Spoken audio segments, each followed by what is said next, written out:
Di zaman edan seperti ini, kita tidak berbuat salah kepada seseorang, orang itu bisa membenci, kesumat pada kita, itu bisa terjadi. Jadi memang damai itu tidak bisa diusahakan hanya oleh satu pihak. Tapi when it's up to you, kalau itu tergantung padamu, hai orang Kristen yang sejati, murid-murid Kristus di sini, usahalah hidup damai.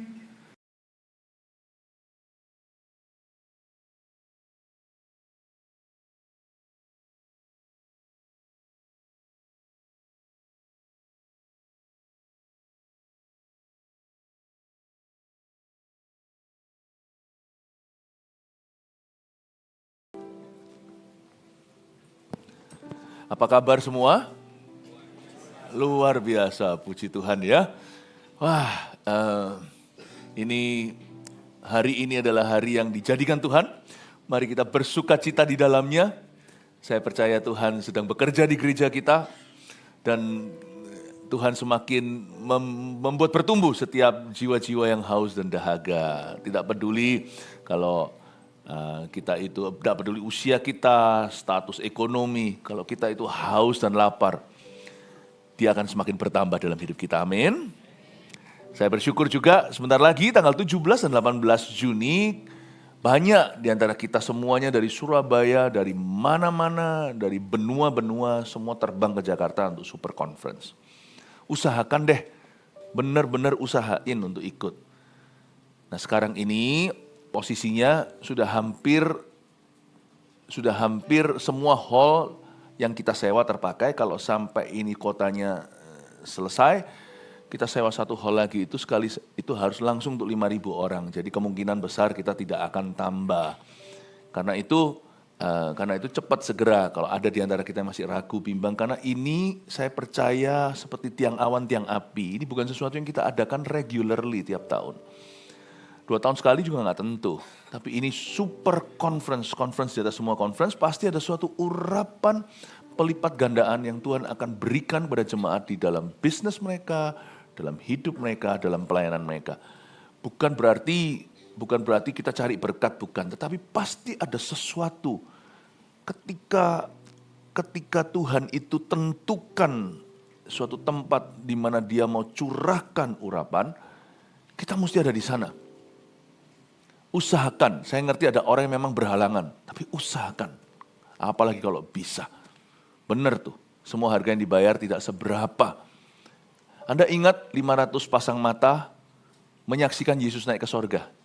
Kenaikan Tuhan Yesus 2000 tahun lalu. 500 ya pasang mata. 500 orang. Tapi pada waktu Pentakosta hanya 120. Yang ditemukan sedang berdoa ada di tempat itu. Kan Yesus bilang gini, kamu tunggu aku di sana. Tunggu.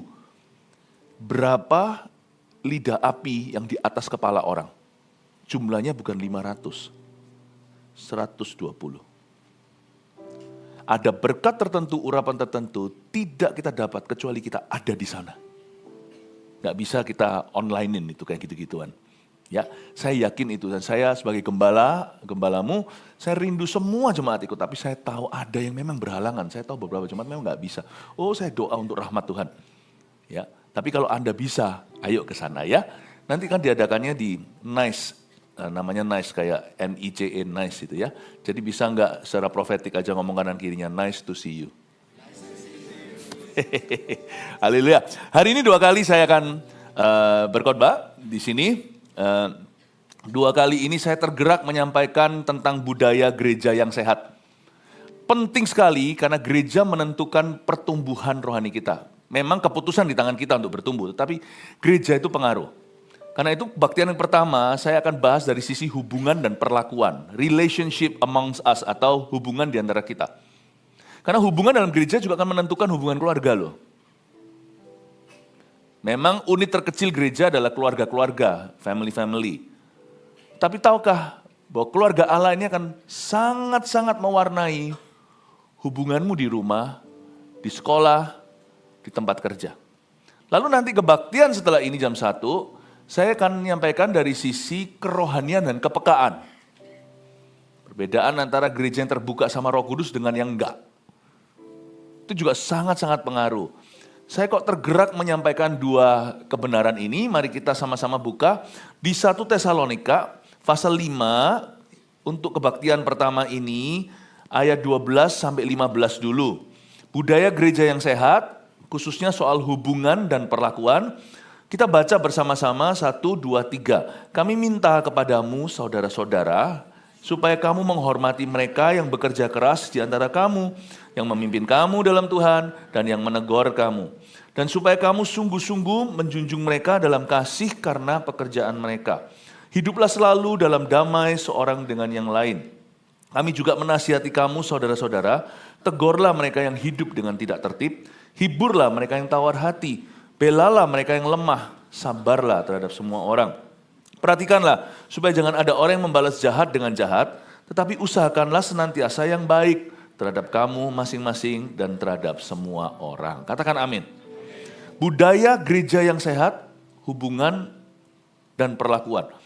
Tidak sedikit sepanjang sejarah, termasuk di zaman modern ini malah justru marak dan banyak orang-orang yang kecewa sama gereja. Kecewa sama pendeta, kecewa sama orang Kristen. Dan itu fatal loh akibatnya. Sampai-sampai ada orang yang akhirnya mengubah kepercayaannya, pindah agama. Nah dilihat dari segala sisi, dua-dua salah. Kalau memang betul-betul terbukti benar, maka yang bersangkutan, yang bersalah, misalnya orang Kristen kayak pendeta atau gereja, itu benar-benar akan menghadap Tuhan. Tuhan itu yang sanggup berkata kepada seorang hambanya, enyahlah, dan kepada hamba yang lain berkata, well done, baik perbuatanmu. Jadi kita semua itu akan menghadap tahta. Tapi orang yang kepahitan juga akan menghadap Tuhan, karena kepahitan itu pilihan. Saya waktu bertobat terima Tuhan, yaitu tahun 1992, saya masih umur 18 tahun. Orang umur 18 kan masih labil. Sebenarnya kan dia masih baru saja mentas, belum lagi, masih teenager ya, masih teen 18. Dia kan masih mencari, sorry ya kalau yang masih umur 18 ke bawah, bukan berarti kalian saya sebut-sebut labil, bukan. Tetapi kalian kan masih mencari identitas. Nah, pada waktu saya baru bertobat itu, wah banyak dibentuk di dalam gereja. Saya pernah mengalami sesuatu yang buruk di dalam gereja. Ya, gereja, seumur hidup saya hanya di 2 gereja. Waktu saya di Vancouver, Kanada, saya bertobat. Jadi saya di gereja Indonesia di sana. Lalu setelah saya pulang ke Indonesia, saya di GMS dari dulu, sekarang, sampai selamanya.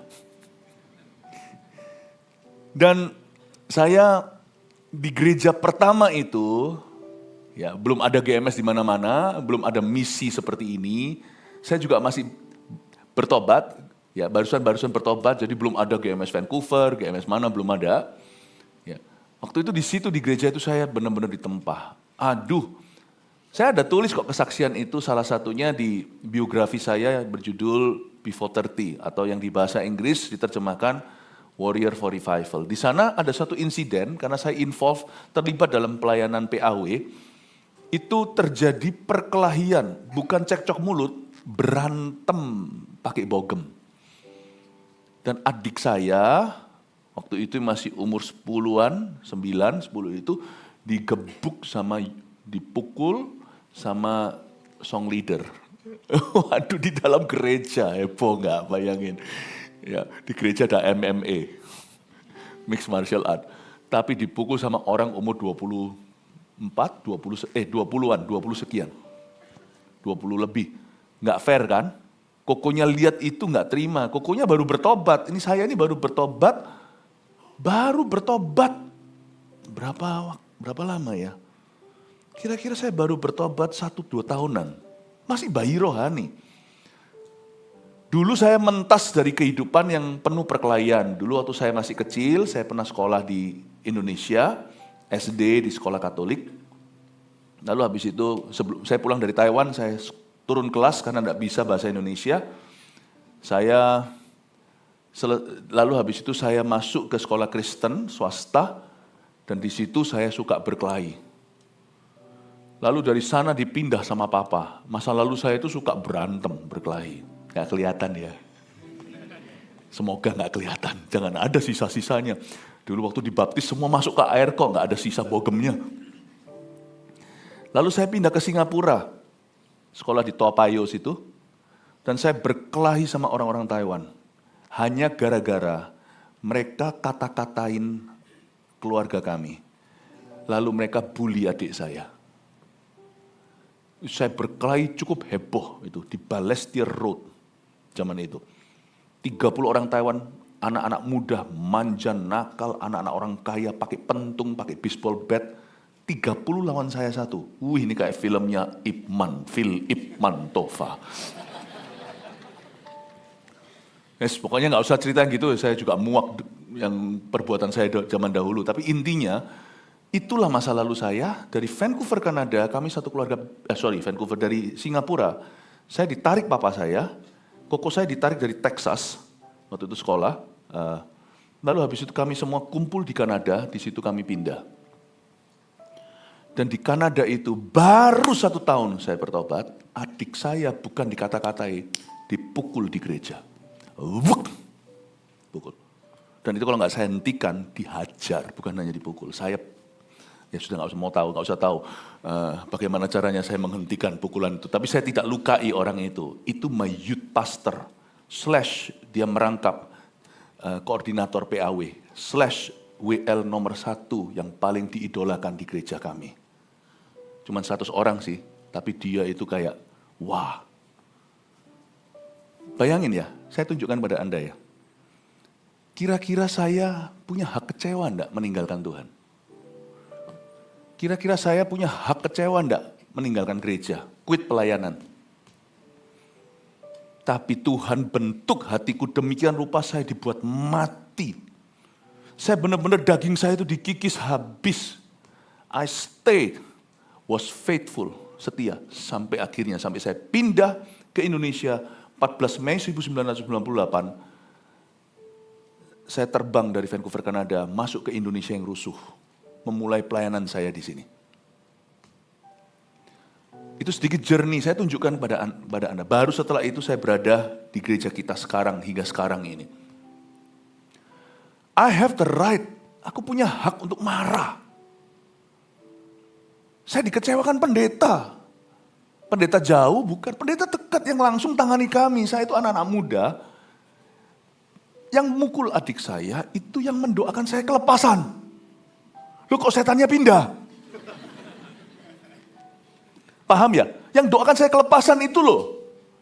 Yang hajar adikku. Coba bayangkan. Sebagai seorang yang pernah belajar bela diri, dulu pada waktu saya belajar bela diri, makanya kalau Anda panasan, anak Anda panasan, jangan diajari itu. Tapi saya dulu belajar bela diri, saya disumpah oleh guru-guru bela diri itu. Yaitu tidak boleh pukul wanita, nggak boleh pukul anak kecil. Jadi saya nggak respect kelihatan orang umur 20, 24, pukul anak umur 9, umur 10. Tapi akhirnya saya berhasil mengampuni karena kasih karunia Allah. Benar-benar, saya tidak mau kecewa. Saya berhak untuk kepahitan sama hamba Tuhan. Ini orang yang doakan saya kelepasan. Jadi, tapi saya mengerti sesuatu. Tuhan, kalau Engkau taruh aku di sini, pasti Kau punya rencana. Aku tidak mau lari dari panggilanku. Bentuk aku. Saya cuma doa itu, bentuk aku. Sakit. Bentuk aku Tuhan. Orang Kristen kok gini. Tapi saya tetap Kristen tuh. Sampai hari ini saya tidak pernah jadi non-Kristen setelah saya lahir baru. Saya tetap mengasihi Yesus. Saya terus ingatkan saya, Yesus beda, Yesus beda. Orang bisa salah, Yesus gak begitu. You see, kepahitan itu pilihanmu juga. Orang itu nanti kalau nggak bertobat, dia pasti akan ditanyai sama Tuhan di akhirat. Tapi saya juga akan ditanya, kenapa kamu kepahitan? Paham ya? Makanya penting sekali tentang hubungan dan perlakuan kita terhadap satu dan yang lain. Itu semuanya, itu akan membentuk budaya hidupmu, budaya rohanimu. Karena itu saya ingin kita mengerti bahwa tidak ada alasan untuk kita itu ngambek rohani, kecewa, nggak ada alasan kita kecewa keciwi. Apa itu? Nggak ada alasan kita untuk kepahitan. Tidak ada alasan. Perlakuan orang terhadapmu itu satu hal. Tapi hatimu adalah keputusan pribadimu. Itu hal lain. Tapi selama itu bergantung pada kita, usahakan perdamaian. Selama itu tergantung pada dirimu, kejarlah persatuan. Karena kita dipanggil kepada damai sejahtera. Saya ingat setelah saya pulang ke Indonesia, ini kok saya dibawa kesaksian dulu, nanti saya jelaskan ayat-ayat ini, don't worry. Pulang ke Indonesia, terjadi revival di Ungaran. Itu kejadian kalau nggak salah tahun 94-an. Tapi setelah itu saya 93, 94. Lalu saya bertobat 92, lalu tahun 95 di Ungaran terjadi revival kebangunan rohani. Saya merasa sudah tertebuskan semua pengalaman buruk saya di Vancouver, Kanada. Ternyata pada waktu saya di Ungaran, Tuhan balaskan dengan kebangunan rohani. Saya seperti melupakan Vancouver. Tahun 96 saya lulus. Banyak pelayanan di Ungaran, banyak pelayanan di pedesaan. Saya udah karena saya nggak kepingin kembali ke sana. Trauma. Roh Kudus ngomong sama saya seperti ini. Kamu kembali ke situ. Sebelum aku panggil kamu kembali ke Indonesia selamanya, kamu kembali ke Vancouver, Kanada. Kan pada waktu itu saya belum ada komitmen gimana, saya belum menikah, jadi saya masih punya pilihan mau ditinggal di sini, tinggal di sana. Tapi Tuhan ngomong sama saya dengan jelas, kamu kembali, ambil mahkotamu yang hilang. Kamu harus menang. Saya masih ingat loh tahun 97 itu, saya balik ke Vancouver. 1 tahun itu saya kejar kakak rohani saya ini. Saya cuma kejar dia. Kejar apa? Untuk diajar? Bukan. Saya kejar dia, ingin sekali bertemu, dan saya ingin sekali untuk mengatakan kepadanya, aku mengasihimu. 97, saya ketok pintu, tidak ditemui. Seperti orang yang, seperti penagih hutang. Padahal sebenarnya kalau mau hitung-hitungan, dia yang hutang sama keluarga saya, bukan saya yang hutang sama dia. Setelah kejadian itu saya ampuni dia. Tetapi setelah itu saya mau lebih dari ampun. Saya tidak mau berhenti sampai pengampunan. Mahkota itu kan berlian. Saya tidak mau berhenti di perak. Saya berkata, saya mau sampai titik di mana saya bisa ngomong sama dia face to face sekali lagi. I have nothing against you. Aku tidak pernah mendendam sama kamu. I love you. Saya mau ngomong sama dia, I love you. Saya kejar dia itu seperti orang penagih hutang. Berapa kali saya ketuk pintu, kejar lagi ke tempatnya tunangannya, cari lagi ke sini sana. Tidak ditemui. Pernah sekali saya datang ke rumah. Waktu itu saya dengar suaranya di atas sana. Lalu tunangannya berkata, dia nggak ada. Bayangin gengsi saya itu diinjak-injak di tanah. Padahal saya sudah menjadi seorang pembawa kebangunan rohani di Ungaran. Terjadi revival, Pastor Moro bertobat, Pastor siapa, Pastor hari ini. Ada Pastor Bernard, Pastor Lipi, Pastor Yohanes, itu semua hasil dari revival di Ungaran. Aku gak butuh kamu, aku tidak butuh validasimu. Tetapi Tuhan berkata sama saya, ambil mahkotamu yang hilang. Saya ke situ, terakhir saya ingat, saya dengar suaranya di atas. Lalu akhirnya dia berkata, dia tidak mau kau temui. Suatu hari saya tiba-tiba dapat hikmat. Saya bel pintu rumahnya siang-siang mungkin, kebetulan dia lagi tidur siang. Buka, tidak sadar, tidak lihat dari lubang pintu itu dulu siapa yang mengetuk atau yang ngebel pintunya. Dibuka, nggak bisa lari kau. Dengan wajah yang barusan bangun tidur, lalu boleh saya masuk? Saya masuk. Saya ngomong sama dia, aku mengasihimu dalam Yesus. Aku tidak membenci kamu. Dan kata-kata terakhirnya adalah, Philip, in many ways, you're more righteous than I am. Kamu lebih benar dari saya. Dia bilang, dia tidak ngomong sorry sama saya sepatah kata. Tidak ngomong. Saya berkata, thank you, please pray for me. Doakan saya. Itulah saya pergi, tidak pernah ketemu lagi. Pulang dari sana, 98, 14 Mei. Lalu tak lama kemudian terjadi kebangunan rohani pemasa dan remasa di tahun 2000. Saya tunjukkan dulu seperti ini, saya mau bersaksi, kok saya rasa digerakkan untuk kesaksiannya. Bahwa orang Kristen kepahitan itu sama sekali jauh dari standarnya Tuhan. Kita sama pemimpin yang buruk aja, saya dibawa ke pemimpinan orang ini itu lama loh. Sampai akhir hayat saya di Vancouver, Kanada. Saya dibawa ke pemimpinan buruk aja saya harus bertahan dan bersyukur. Orang Kristen kalau kecewa sama orang Kristen lainnya, kecewa sama pemimpin itu jauh dari standar Tuhan, sungguh. Makanya hari ini saya nggak bisa cepat respect dengan orang yang terlalu strawberry kerohaniannya. Dipencet langsung cair. Nggak begitu training Tuhan atas hidup kami, atas hidup saya juga nggak gitu. Kami ini trainingnya adalah training Kopassus oleh Yesus. Kalau push up dikit aja secara rohani sudah membuat seseorang berpeluh darah, kami nggak bisa melihat, kami nggak bisa merasakan respect. Karena itu saya izinkan saya mengatakan bahwa di bawah pemimpin yang buruk, saya minggu per minggu harus mendengar beliau khotbah di youth group kami. Mimpin pujian. Loh, apakah nggak didisiplin? Nggak terlalu.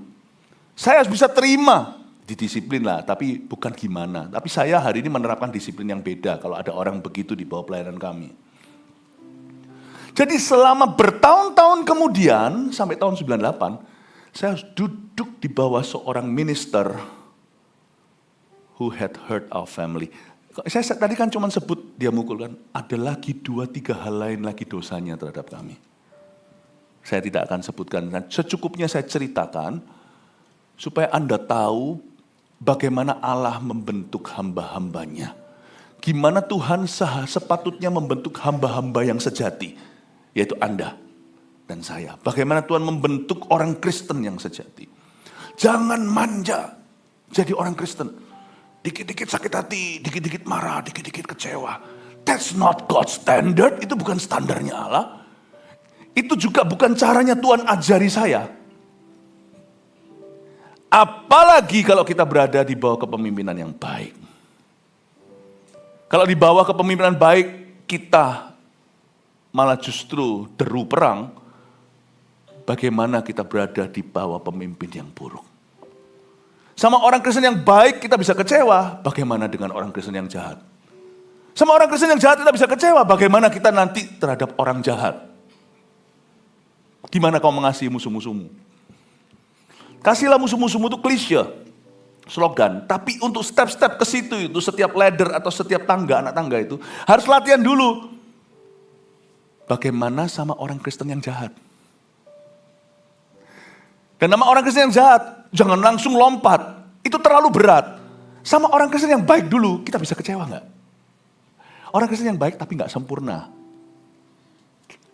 Saya nggak lama lalu saya ditegur sama satu orang. Kenapa Pastor Philip nggak pernah sapa saya? Ya nggak apa-apa, waktu itu terjadi ya, sorry, saya langsung nuduh, sorry. Ya, ternyata saya nggak nyapa bukan karena saya nggak nyapa lah. Nah, mana saya kalau masa jalan terus sama semua orang nyapa? Susah loh. Apalagi kalau ada orang dada-dada sama orang lain, kita nggak tahu kan, kita di tengah-tengah. Oh ternyata kita cuek salah, terlalu ramah, dikira orang GR. Jadi pernah juga saya nggak kesapa, bukan karena apa. Untungnya orang ini nggak kecewa. Coba bayangin, ada orang yang benar-benar kecewa karena nggak pernah disapa sama gembalanya. Nggak pernah disapa. Coba itu perbuatan jahatkah? Kalau sama orang baik aja tapi nggak sempurna, nggak sempet nyapa. Itu kita bisa kecewa. How strawberry are you? Paham ya? Saya sebelum ngomong tentang budaya gereja yang saya dulu, saya mau bicara dulu tentang orang Kristen yang tahan banting. Orang Kristen yang tidak mudah menyerah. Nah, mari kita sekarang baca ayatnya. Nah, sekarang saya mulai bahas. Kami minta kepadamu, kata Paulus, saudara-saudara, supaya kamu menghormati mereka yang bekerja keras di antara kamu, yang memimpin kamu dalam Tuhan, dan yang menegur kamu. Dan supaya kamu sungguh-sungguh menjunjung mereka dalam kasih, karena pekerjaan mereka, hiduplah selalu dalam damai seorang dengan yang lain. Kalimat terakhir tadi, hiduplah dengan damai seorang dengan yang lain. Kalau itu up to you, kalau itu tergantung pada kita, berdamailah dengan semua orang. Tetapi damai itu tidak bisa diusahakan satu sisi. Jadi kita berusaha berdamai dengan orang pun masih ada orang yang tidak akan menyambut tangan kita. Ya. Bahkan kita juga akan di zaman edan seperti ini, kita tidak berbuat salah kepada seseorang, orang itu bisa membenci, kesumat pada kita, itu bisa terjadi. Jadi memang damai itu tidak bisa diusahakan hanya oleh satu pihak. Tapi when it's up to you, kalau itu tergantung padamu, hai orang Kristen yang sejati, murid-murid Kristus di sini, usahalah hidup damai. Selalu komit diri sendiri menjadi bagian dari solusi, bukan bagian dari problemanya. Kita mau jadi bagian dari solusi aja, kita nggak sempurna jadi orang. Misalnya, mungkin kita kelewatan, tidak menyapa, atau lupa memberitahu happy birthday to you. Kita berusaha pun kita tidak sempurna, tapi jangan sampai kitalah bagian dari problema. Ya. Kitalah troublemaker-nya, kitalah yang selalu menjadi duduk masalah. Jangan sampai. Mendingan saya nggak sengaja kecewakan orang, lebih nggak sengaja mengecewakan, daripada saya adalah orang yang memang komitmen untuk mengecewakan. Saya tidak mau jadi bagian dari permasalahan, saya mau jadi bagian dari solusi. Itu yang disebut dengan hiduplah selalu dalam damai seorang dengan yang lain. Ya. Suami istri komitmen saling mengasihi pun tetap masih ada missing link, masih ada hal-hal tertentu yang kita kelewatan. Nah ya nggak apa-apa kalau sampai begitu, jangan gengsi kalau semuanya ditegur sama istrinya. Papa sekarang udah cuek, gak pernah memperhatikan dan sebagainya. Jangan berkata, mana? Jangan. Oh ya sorry. Maaf ya, aku akan berusaha lebih baik. Tapi jangan menjadi seorang suami yang menjadi biang keroknya. Yaitu orang yang mengecewakan keluarganya. Di luar ada selingkuhan secara sengaja. Dengan demikian menghimpit keluarganya, istri yang sah dan anak-anak mereka. Jangan jadi orang yang menjadi biang masalahnya. Jadilah orang dari sebagai bagian solusinya. Dan Alkitab mengatakan di sini dalam hubungan gereja yang sehat, Paulus meminta kepada jemaat Tesalonika supaya kamu menghormati. Ada kata menghormati. Mereka yang bekerja keras di antara kamu. Mereka yang bekerja keras di antara kamu di sini, ini Paulus menunjuk kepada para pastor, para gembala, para elders. Di gereja kita tidak ada sistem kemajelisan. Tapi yang ini zaman di gereja tertentu ada elders atau namanya orang-orang yang dituakan, deacons, ya, diaken. Ini Paulus lagi ngomong tentang mereka. Mereka yang bekerja keras di antara kamu itu kamu harus hormati. Kalau di gereja kita dalam sistem penggembalaan ada yang namanya gembala sidang, ada juga yang namanya gembala-gembala wilayah seperti gembala host pastor sini, host pastor sana, lalu ada TL, team leader, ya. Ada juga nanti coach, yaitu yang mengepalai beberapa CG, lalu habis itu CGL, CG leader. Nah, hormatilah mereka yang bekerja keras di antara kamu, sebab kepemimpinan itu kasih karunia Allah. Baru kemarin saya menutup peti TL Iwan, Pak Iwan. Hati saya sedih sekali seperti kehilangan kolega. Seorang TL, tim leader yang mengepalai yang bisa membawai sampai maksimal 1.000 orang, itu seperti sesama hamba Tuhan. Sekalipun TL-TL ini volunteer, sekalipun TL-TL ini semuanya punya pekerjaan, kemarin juga lihat pegawainya banyak, dan pegawainya banyak nangis, saya bangga sekali. Itu mau tahu orang itu hidupnya gimana, lihat ketika dia tidak ada. Apakah orang bersukaria atau orang meratapi kepergiannya? Ini orang-orang yang non-Kristen loh. Banyakan di dalam karyawannya. Saya melihat banyak yang matanya merah. Nggak mungkin itu akan terjadi jika beliau seorang atasan yang semena-mena. Dan saya melihat di sana yang kerja, saya tanya di lift, udah kerja berapa tahun? 16 tahun, 17 tahun. Jadi titik balik, saya bangga sekali. Anak GMS, anak visi. Bisa demikian rupa jadi terang dan garam di tempat kerja. 16 tahun, 17 tahun menjadi titik balik. Dulu perusahaan merugi setelah di take care sama orang baru, sama jemaat kita ini. Lalu tiba-tiba berbalik dari kerugian sekarang mulai menguntungkan. perusahaan. Makanya 16-17 tahun semuanya awet kerja karena kerjanya itu jelas. Bertanggung jawab. Orang Hokkien bilang cengli masuk akal.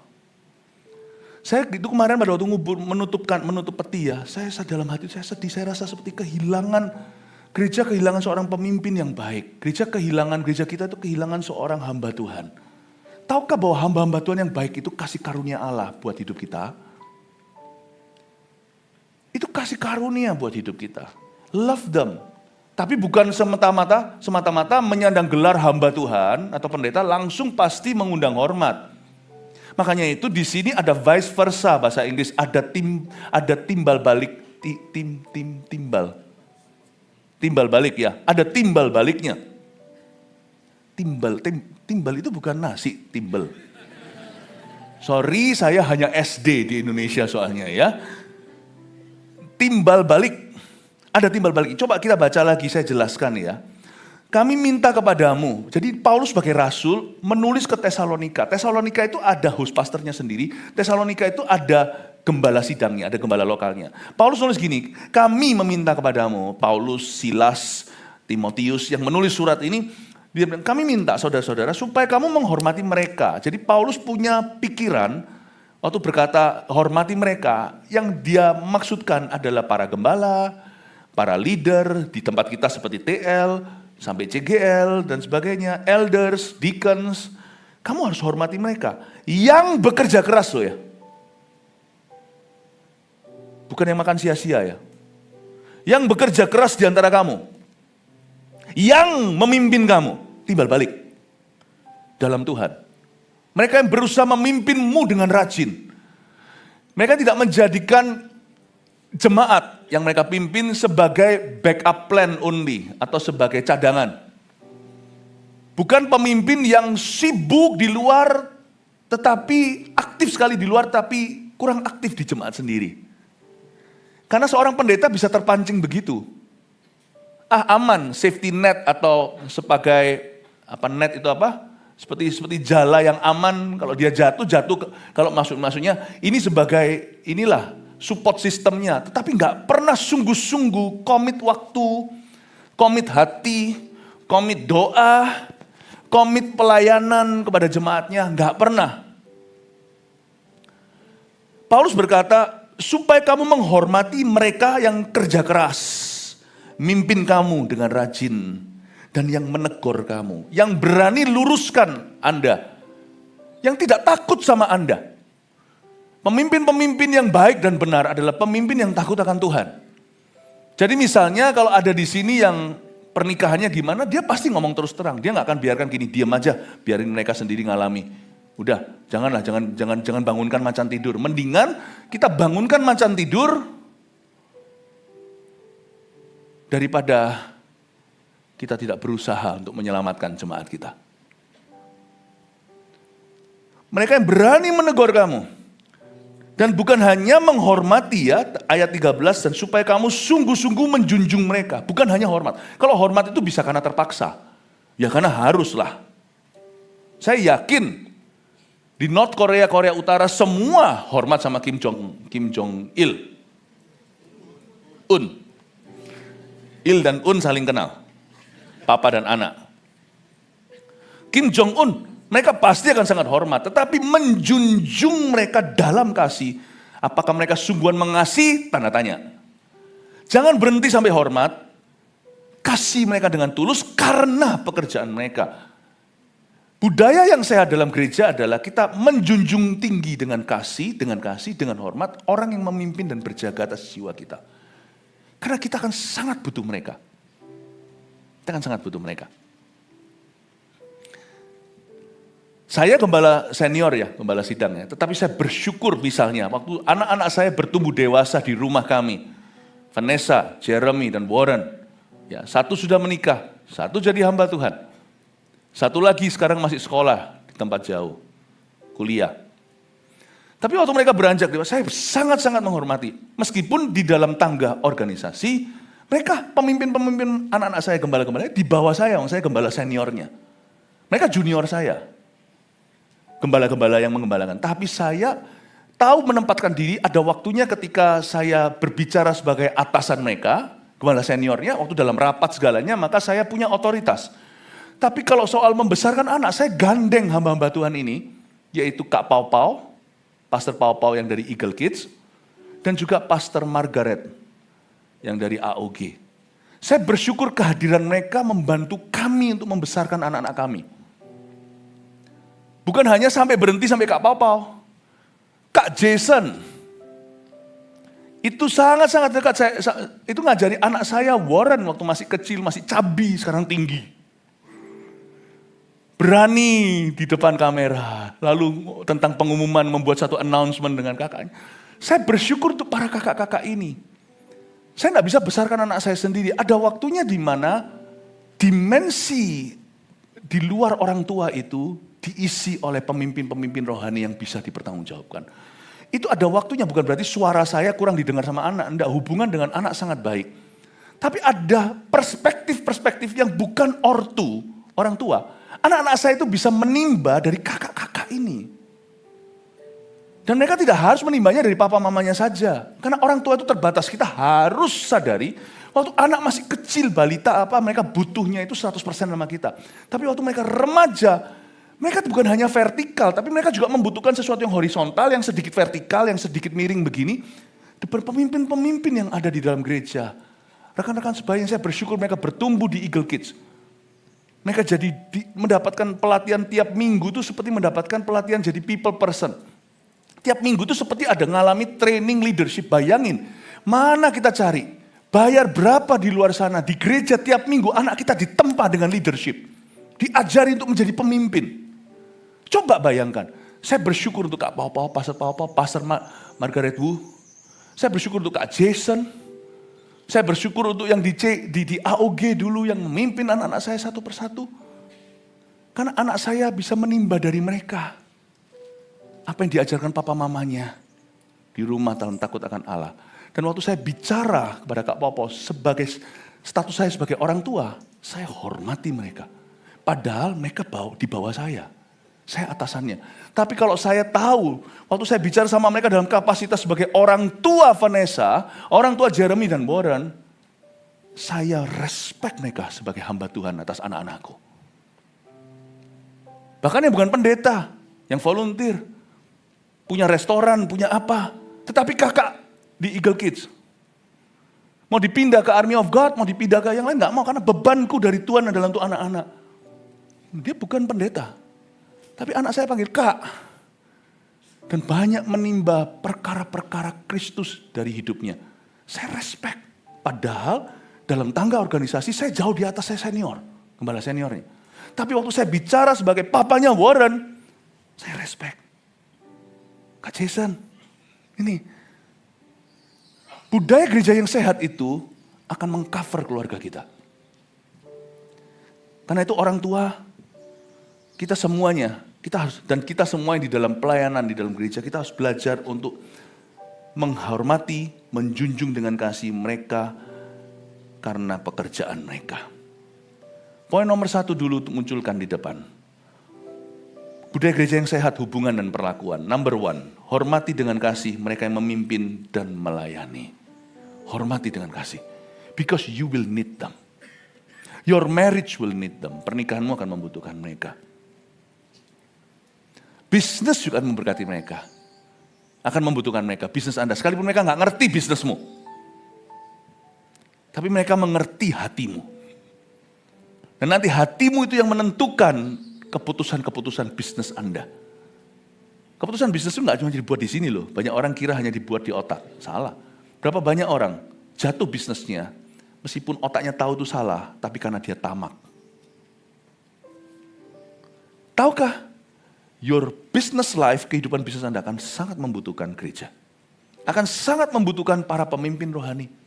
Akan sangat membutuhkan orang-orang ini yang bekerja keras, yang memimpin kamu dalam Tuhan, yang menegur kamu. Akan sangat butuh. Tapi kita-kita yang sedang di posisi kepemimpinan, kita juga harus tahu diri. Jangan berbuat seolah-olah ingin memerintah atas umat Allah atau memiliki mereka. Jangan memanfaatkan siapa-siapa. Kalau kita volunteer di dalam pekerjaan kita, dalam pengembalaan sebagai pemimpin segalanya, percayalah Tuhan sudah buka keran nanti keuanganmu dari usaha dan bidangmu yang kau tekuni. Lakukan segala sesuatu di dalam ministry itu just for the Lord, hanya untuk Tuhan. Kalau full timer gimana? Full timer juga benar-benar digaji, dikasih salary, tapi bukan karena pelayanan kepada jemaatnya, tapi karena back office atau karena perkantorannya. Para full timer itu kerja siang, jangan kira kami ini hanya berdoa. Kerjaan kami itu dari orang lahir sampai orang mati. Dari editor jadi konselor. Kadang-kadang juga jadi guru bahasa Inggris. Mungkin ngetik ini salah. Dan pekerjaan kami banyak sekali, rapat demi rapat segalanya. Nah untuk itu, karena setiap orang perlu menyambung kehidupan dan punya keluarga. Waktu dia di dalam kantor perkantoran, dia dihargai waktu bekerjanya. Tapi waktu kami melayani di antara umat seperti ini, we don't get paid. Sama dengan volunteer kita lakukan itu karena Tuhan. Kita lakukan karena Tuhan Yesus. Karena itu setiap orang-orang yang memimpin di dalam gereja harus tahu diri. Kita tidak boleh memanfaatkan orang lain atau memanfaatkan ministry. Cuman kan tidak ada, saya tidak baca ayatnya, ayatnya ada lagi di surat Petrus dikatakan bahwa janganlah kau bertindak seolah-olah kau memiliki mereka. Ingat ya, orang-orang yang memimpin di sini baik volunteer atau full timer, baik pendeta atau bukan, tapi kalau Anda ada di tangga kepemimpinan, please remember kata-kata di ayat 13, supaya kamu sungguh-sungguh menjunjung mereka. Ini adalah perintah Paulus, ini adalah surat Paulus kepada jemaat. Kamu harus junjung ya mereka dalam kasih. Perhatikan ini, karena apa? Pekerjaan mereka. Ingat loh ya, karena pekerjaan mereka. Kepemimpinan itu membuat kita jadi gantengnya tambah 2 poin. Jadi wibawanya bertambah karena pekerjaan kita. Kalau kita diperlakukan secara khusus atau istimewa, itu karena pekerjaan kita. They call you pastor, itu privilege. Kita juga boleh gampangkan, kita harus ingat, I'm not special. Orang yang memimpin harus ingat, aku nggak istimewa, aku nggak spesial. Aku istimewa hanya karena pekerjaanku. Paham ya? Saya pernah ditunjukin video oleh seseorang bagaimana mereka menemukan Bill Clinton sedang jalan sebagai orang rakyat biasa masuk ke sebuah library di Amerika. Oh, diajak ngomong sama bystander. Ini zaman sebelum AI. Oh, sekarang AI atau bukan ya kan? Semua sekarang hari-hari ini curiga sama AI. Bill Clinton, orang biasa Paul. Dia masuk, ya memang dia rapi, ex-presiden ya kan. Mungkin masih ada Secret Service-nya, tetap akan seumur hidup kan biasanya mereka akan dapat yang namanya penjagaan. Tapi nggak seketat dulu. Dulu coba, snipernya, apanya, semua langsung mendarat dulu. Langsung The Beast itu mobilnya presiden. Lalu habis itu helikopternya US number 1, bukan hanya Air Force One yang pesawat. Wah semuanya, kenapa semua fasilitas itu? Karena dia waktu itu adalah presiden yang menjabat. Tapi sekarang dia sudah tidak punya pekerjaan itu. Dia tetap dipanggil sebagai Presiden Clinton, tapi dia no longer bukan lagi presiden atas United States. Sekarang Trump. Dia pergi masuk ke library biasa, meskipun di belakang mesti ada penjagaan satu orang atau 2 orang. Biasa. Ingatlah, kalau orang itu memperlakukan Anda istimewa, itu karena pekerjaan Anda. Itu karena pekerjaanmu. Ya, saya kadang-kadang kalau ketemu sama orang, ini wah pendeta, ganteng, bener dah ganteng. Ini kemarin itu loh, FC itu loh yang ganteng. Kita nggak ganteng, saya itu nggak ganteng lah. Cuman di profesi saya itu saingannya nggak banyak kalau yang tampang. Ya kan. Coba kalau saya bukan pendeta, bukan gembala senior sekarang, saya cuma salah satu biasa lah, ya tinggi gitu aja loh paling. Ganteng enggak, Jerry Yan itu ganteng. Vanessa itu ganteng. Kita loh, apanya? Tapi karena kita kena spotlight ini, saya bicara ke kehidupan orang, bahwa firman ada karisma, gantengnya naik 2 poin. Ngerti enggak? Coba Pastor Raymond, berdiri dong. Berdiri, lihat ya jemaat. Apanya yang ganteng? Lebih ganteng Pastor Raymond sedikit dari saya. Saya lebih ganteng banyak. Jadi kalau kita misalnya di restoran, ya kan, terus ada jemaat yang wah Pastor Felix, kita dibayari. Itu saya sungkan pol. Aku sudah dibayari kok. Aku sudah ada salary. Kalau saya berani makan, saya berani bayar. Kalau enggak usah keluar. Jadi karena itu setiap kali kalau saya sudah disapa, saya curiga. Pernah sekali, ini saya ngomong apa adanya ya, saya kan jarang-jarang, kan saya nggak siap minggu di sini, jadi ngobrol-ngobrol, nggak apa-apa ya, kayak meja makan ngobrol-ngobrol gitu aja ya, santai ya. Dan saya sama istri saya selalu, oke, kanan, kiri semua, sama-sama bayari semua. Kita cepet-cepet di itu kita bayar. Bukan karena saya kaya raya, cuman saya mau dahului. Bayarin, oke sudah dibayar. Datang, Pak sudah dibayar sama sebelah sini. Aduh, ya sudah, yang sebelah kiri saya bayar. Makanya jangan nyapa saya, supaya nanti saya enggak terus bayarin. Saya kok dibayar nggak enak saya. Karena saya pekerjaan saya, kalau enggak saya kan bukan siapa-siapa. Dan kalau sampai saya kena dibayarin, kadang-kadang saya kalah, terbayarkan, dibayarin gitu. Saya ingatkan diri sendiri, I'm not special, it's my job. Pekerjaanku, dan itu pekerjaanku pasti telah memberkati orang itu. Tuhan, terima kasih untuk makanan ini. Nggak seberapa memang, tapi saya selalu bersyukur. Syukur itu jangan hanya di awal makan, akhir makan, apalagi kalau dibayarin orang gitu. Apa sih? Saya terus doa Tuhan, aku berdoa, orang itu diberkati. Saya selalu tanya, nomornya berapa nomornya? Nggak ada Pak, orangnya sudah pergi. Yang mana tadi yang itu? Aduh, nggak enak di hati. Tapi Tuhan bilang terima saja. Tapi ketika saya terima apa adanya, saya doa, saya berkata Tuhan, ini mengingat, terima kasih Tuhan aku terima ini. Dan ini mengingatkan saya untuk saya lebih sungguh-sungguh jadi pendeta. Karena saya hidupnya berarti buat orang lain. Hidupku berdampak berarti, dan hidupku itu kena ke orang lain. Ini mengingatkan saya. Bukan kayak, oh ya sepatutnya. Entitlement, rasa berang. Oke, besok ya sana yang bayari, besok lusa sana. Lu kira lu siapa? Lu kira lu siapa? Budayanya nggak sehat kayak gitu. Budaya nggak sehat dalam gereja kadang-kadang dimulai dari pendetanya. Tapi kalau pendetanya sehat, biasanya akan sehat nanti. Papa itu kalau sehat di keluarga, kemungkinan besar keluarganya sehat. Ya, papa kalau toksik, biasanya juga akan toksik satu keluarga keracunan. Saya hanya ingatkan saya harus sungguh-sungguh. My job itu berarti buat orang lain, sampai orang itu belan-belanin begini. Jangan pernah merasa diri istimewa. It's your job, you see, Bill Clinton. Semua the beast, semua ini semuanya. Dan kalaupun kita harus menerima perlakuan tertentu di dalam pelayanan, karena kita adalah pemimpin, mawas diri, always be humble. Selalu merasa tidak layak menerima hal-hal itu. Wislah, jangan terlalu banyak distraksi dan gangguannya. Just do your job, titik. Gembalakan orang, just do your job. Sebagai TL, udah gak usah banyak gayanya. Sebagai gembala pendeta, gak usah banyak gaya.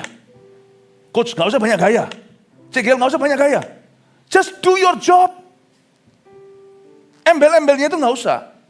Kalau saya orang kerja, orang di dalam bisnis misalnya, aku pelayanan, udah gak usah ada embel-embelnya, tidak ada power syndrome apa. Aku kerja di sini, aku sudah mencukupkan diri, aku punya keluarga, aku mencukupkan diri. Mereka anggap aku sebagai bapak rohani, biar mereka anggap gitu, aku gak bisa apa-apa. Tapi janganlah kita itu berusaha coba seolah-olah membapak-bapakkan diri. Gak usah, di rumah sudah punya anak. Gak usah membapak-bapakkan.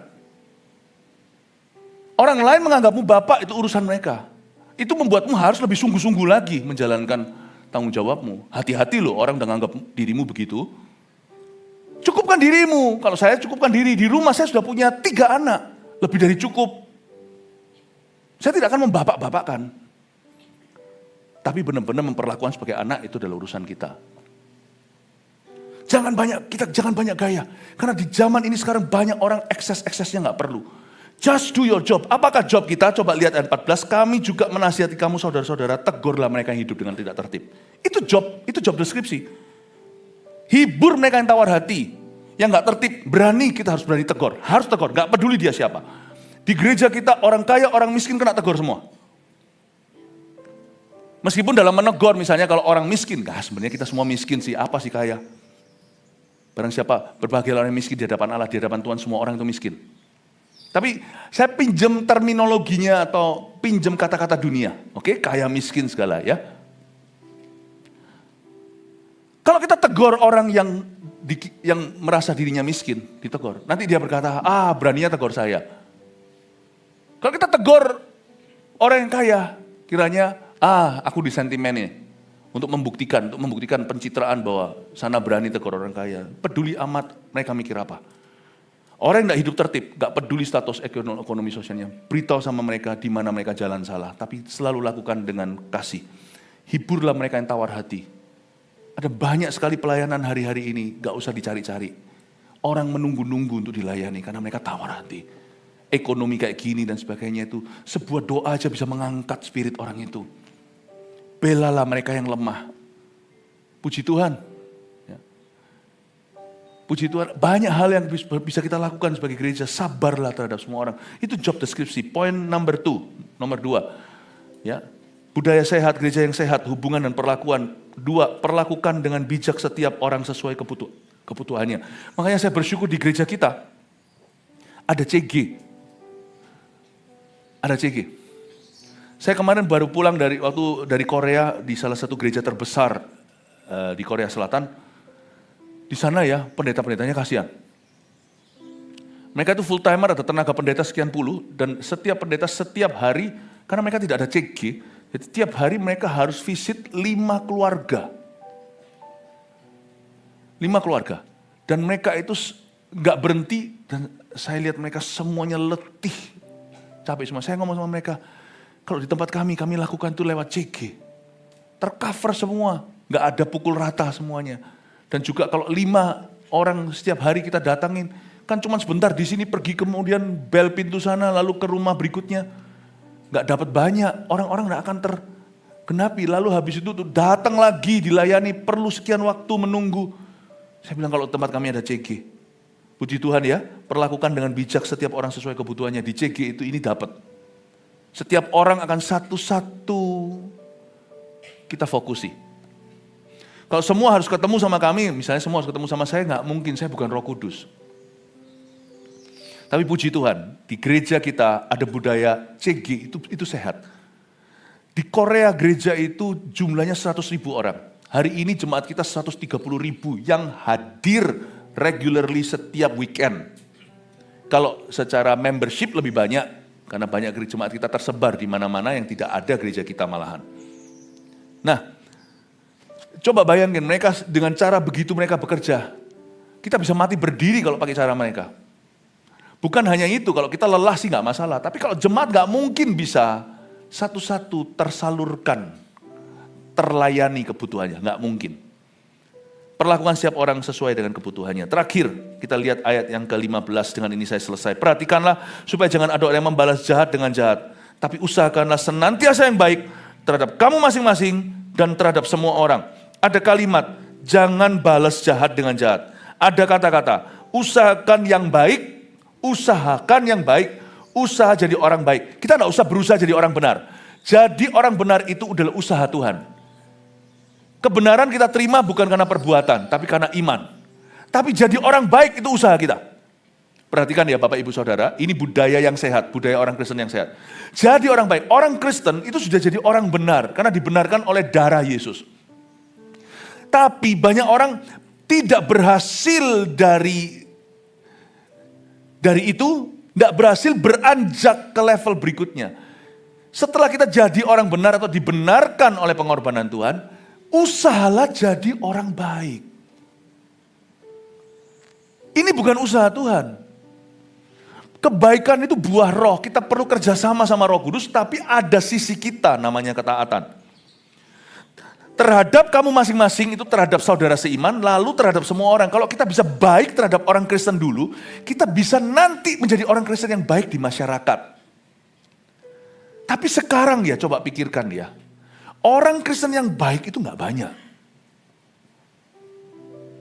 Orang Kristen gak baik.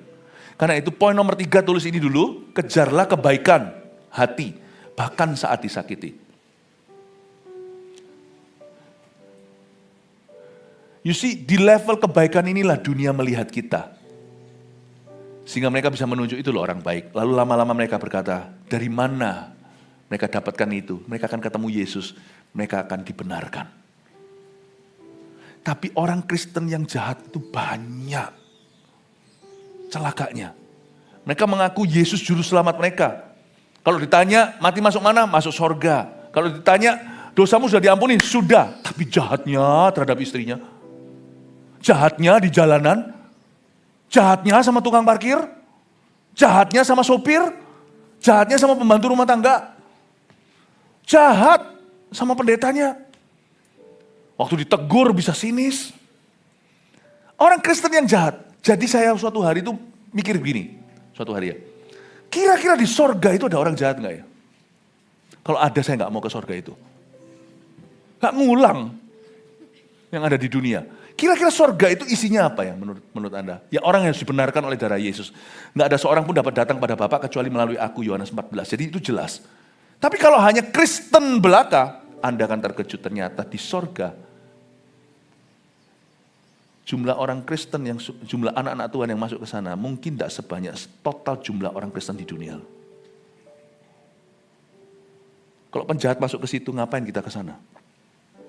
Kalau orang-orang Kristen yang ngaku Kristen tapi gitu kelakuannya, waduh luar biasa jahatnya. Jangankan percaya uang ke dia, maksudnya jangankan percayakan apa, percayakan uang itu minimal, sama dia aja bisa raib. Orang nggak jujur, kok bisa ya Kristen tapi nggak jujur kayak gitu. Apalagi ku percayakan anakku, ku percayakan istriku, keluarga. Nggak mungkin deh sama orang-orang itu. Kalau orang gitu ketemu di sorga, saya di sorga kemana-mana tak kunci sama saya gemboi. Sorga ternyata nggak ada gembok tuh. Nggak ada gelap, nggak ada lampu. Terangnya Kristus. Kalau di sorga tetap ada orang jahat. Kayaknya enggak ya. Jangan-jangan di sorga itu jumlah orang yang benar-benar masuk ke sana nggak sebanyak jumlah orang Kristen totalnya di dunia loh. Termasuk jumlah pendeta loh. Ada jangan kaget loh ya. Suatu hari kalau kita di sorga, not as many as you think yang masuk ke sana. Karena Tuhan berkata, pemburit, penjahat tidak akan masuk dalam kerajaanku. Karena itu orang Kristen mesti baik hati. Saya waktu baca ini, saya mendapatkan satu kesimpulan. Churches, gereja harus diisi dengan orang-orang baik. Dan orang-orang benar. Gereja harus diisi dengan orang-orang baik dan orang benar. Yang menjadi masalah gereja hari ini menjadi pandemi rohani. Gereja sudah disamadengankan dengan orang-orang munafik. Sehingga sekarang menginjil di luar gereja itu susah. Karena orang-orang tidak percaya sama orang Kristen. Jadi saya waktu baca ini saya membuat satu kesimpulan Tuhan. Gereja harus diisi dengan orang-orang baik di samping orang-orang, setelah mereka adalah orang-orang benar, mereka harus orang-orang baik. Sorga juga berisi orang-orang baik. Kejarlah kebaikan hati, bahkan ketika kau disakiti. Saya selalu ingatkan orang-orang, semua itu ada caranya. Saya belajar sesuatu sama orang, pada orang yang berbuat jahat, saya tetap akan berbuat baik. Karena saya Kristen. Kepada orang yang membunuh karakter saya, kepada orang yang berbicaranya semena-mena, kepada orang yang perlakuannya gimana, saya tetap akan jadi orang yang baik. Saya membuat satu keputusan dalam hati saya harus jadi orang baik. Bukan orang baik di mata orang, saya harus jadi orang baik sungguhan di mata Tuhan. Bahkan ketika aku disakiti, orang Kristen kan begini, baik kepada orang yang baik, tapi sekali dia disakiti, dia bisa lebih jahat dari orang itu. Minimal mulutnya bisa jahat sekali. I don't want to be like that. I am Christian. Saya harap di sini juga sama, di dalam pengembalaan gereja kita. Di gereja kita, mari kita semuanya amalkan kalimat ini. Usahakan senantiasa yang baik. Berusahalah untuk jadi orang baik. Amin. Mari kita sama-sama siapkan hati untuk kita berdoa. 3 poin yang munculkan 2, 3, 3 bisa difoto sekalian. Budaya gereja yang sehat, hubungan dan perlakuan. Nomor 1, hormati dengan kasih mereka yang memimpin dan melayani. Nomor 2, perlakukan dengan bijak setiap orang sesuai kebutuhannya. Just do your job, lakukan job deskripsi kita sama setiap orang, layani setiap orang sesuai kebutuhannya. 3, kejar kebaikan hati. Berusahalah jadi orang baik sungguhan luar dalam. Kalau Anda mengaku kenal Yesus. Bahkan ini ujiannya saat kita disakiti. Apakah kita menaruh bara api di kepala orang itu? Atau kita menjadikannya musuh? Termasuk orang-orang yang pernah kerja dengan Anda. Pernah kerja sama, pernah kerja di perusahaan Anda. Atau di dalam gereja konteksnya mungkin pernah orang-orang ada di dalam CG Anda. Apakah setelah keluar dari CG Anda musuhi orang itu? Padahal dia ada di CG sebelah. Maksudnya di CG kita, CG di coach yang lain misalnya, atau gimana? Apakah kita musuhi? Orang Kristen kok begitu? Selalu tanya pada dirimu sendiri, orang Kristen kok begitu? Tidak boleh. Definisi itu harus kau jaga. Tidak boleh dikatakan tentang dirimu, orang Kristen kok begitu. Kita harus berusaha jadi orang baik. Mimpi saya, bukan hanya 1000 gereja 1 juta murid. Tapi 1 juta murid Kristus itu semuanya bukan hanya orang benar. Tapi orang baik. Semoga nanti orang-orang terbaik di negeri itu ada di GMS. Mari kita semua bangkit berdiri, kita kasih tepuk tangan untuk Tuhan. Dengan kasih saya minta semua orang meletakkan tangannya di dadanya, di hatinya tanpa kecuali. Ikuti saya berdoa ya, saya tuntun aja supaya kita sepakat, seiman. Katakan, Tuhan Yesus yang baik, saya bersyukur mengenalmu. Hidupku bukannya aku lagi, tapi Yesus di dalamku. Biarkan buah roh semakin nyata. Hamba minta, 1 buah roh ini semakin nyata. Kebaikan. Jadikan aku orang baik dalam bisnis, di rumahku, di sekolah, di masyarakat, dan di gereja. Beriku hati yang tidak mudah kecewa, mengeluh, atau kepahitan. Tuhan yang baik, jadikan aku orang baik. Aku percaya orang baik dicinta Tuhan, dibela Tuhan, disertai Tuhan. Dalam nama Yesus. Amin.